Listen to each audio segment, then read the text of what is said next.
It's a footnote, but a fascinating one, and it gets into your discussion of the Holocaust itself. I think it's Primo Levi you quote about how the real uh, tragedy of the Holocaust, aside from the loss of life, was that it unleashed evil. But at one point, this is you're quoting Gita Sereni's book about one of the survivors that when the transports came in, as of tomorrow, the transports will be rolling again. And do you know what we felt? We said to ourselves, hurrah, at last we can fill our bellies again. I have a friend who was in Auschwitz at the age of 14, and I asked her that question, how she felt when she saw the transports come in, and she said we were happy because we knew we could eat. And I want to talk, Primo Levi, I mean, many of the writers on the Holocaust, or several that you quote, committed suicide, Levi among them. But I think they grappled with the fundamental truths of the Holocaust about the human condition, which you write about in your book. Can you kind of explain what their position was and what those truths were?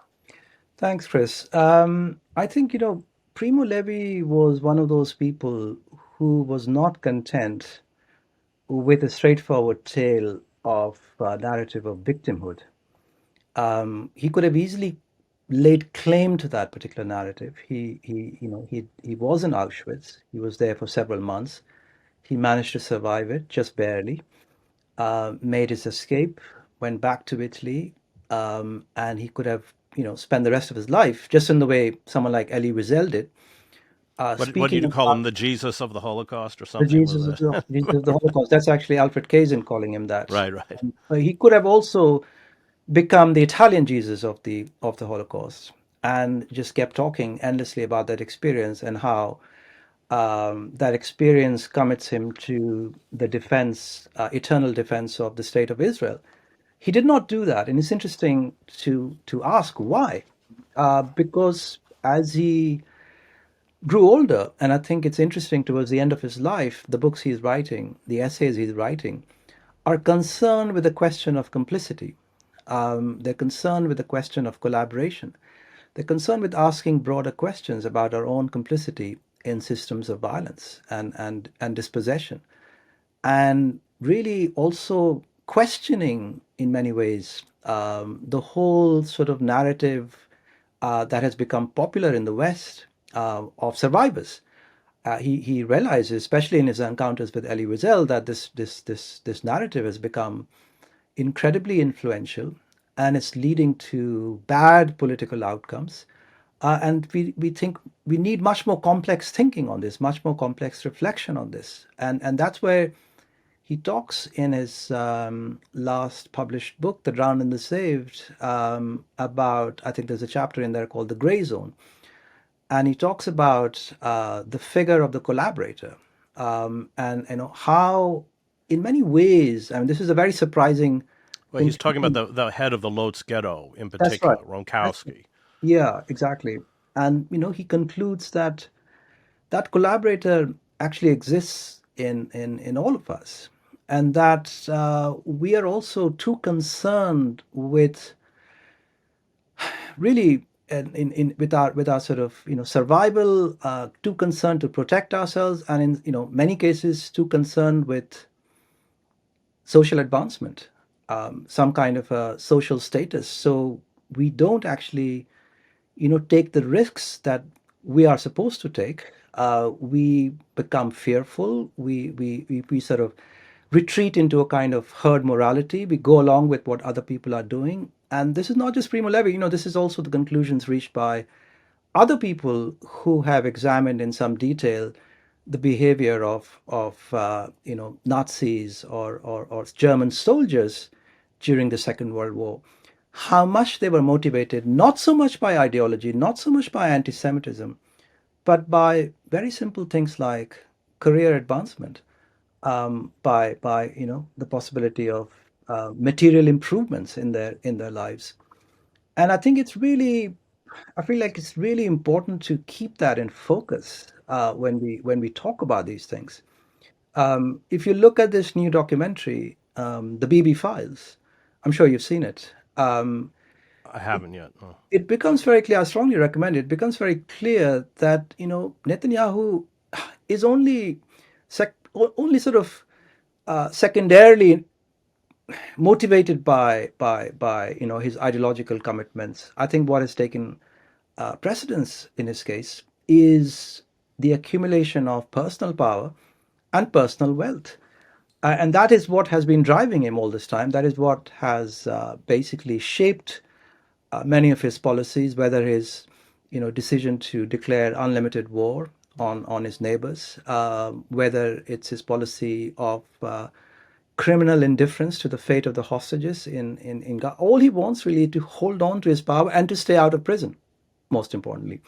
And he also wants that supply, that flow of expensive pink champagne and cigars coming in from his rich friends in America. So he's a really sort of interesting case, not so much of ideological fanaticism. I mean, he and Trump are more alike in many ways than we realize, and they're not bound together by any shared belief in Zionism. They're bound together purely by self-interest. There's a wonderful book, I don't know if you know it, Prisoners of Fear by Ella Lingens Reiner. I had to photocopy mine because it's long out of print. Victor Gollancz published it in 1948. Oh, I She don't was an know. she was an Austrian doctor. She helped Jews flee Austria, and she was sent to Auschwitz, and she worked with Mengele. Raoul Hilberg calls it one of the four best books on the Holocaust. Wow. What she does, unlike a lot of memoirs of the Holocaust, is she writes about Mengele and the Nazis she works with. And she says precisely what you just said, that people like Mengele have no ideology at all. It was all about careerism and personal advancement and climbing within the system.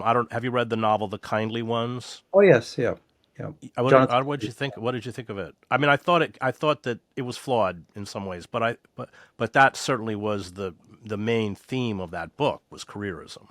Oh, absolutely. I mean, I think that's one reason you'll remember why people like Hannah Arendt and after her Zygmunt Bauman were very concerned to not present the Holocaust as evidence of purely evidence of murderous anti-Semitism. Of course, it was there, but it couldn't be reduced to something like murderous prejudice. There was a lot more things happening there, and that is what they were interested in finding out. Like, how do we become collaborators in systems of violence, which is a question we should also be asking ourselves at this point, just after having witnessed a live streamed genocide, the varying degrees to which we're also complicit in it, and that's something it's too easy to blame Trump or to blame Biden. Of course, they are to be held guilty, or Netanyahu for that matter. But I think there are many other things at play here. And again, it's not just racism. It's not just anti-Arab racism or contempt for Palestinian lives. There are many other things going on here. But one of the most important, which Hannah Arendt cites, is the modern bureaucratic state. Omar Bartov has written two books on this. And you also talk about that in your book, that none of this it would have been possible without the creation of the modern bureaucratic state that essentially fragments roles in acts of radical evil to absolve you of any kind of real complicity because your part is just. I think the film Shoah kind of captured that too by Lounsman.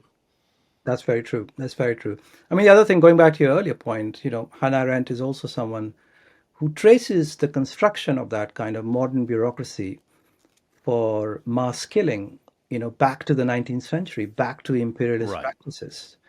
And so, this is one way of kind of linking what I see as increasingly antagonistic narratives, that this violence suffered by the Jewish population of Europe is something that was in a way prefigured in acts of monstrous violence committed against Asians and Africans in the 19th century. Well, she calls she calls it the innate genocidal potential of the modern bureaucratic state, which makes Kafka one of our prophets, of course. Absolutely.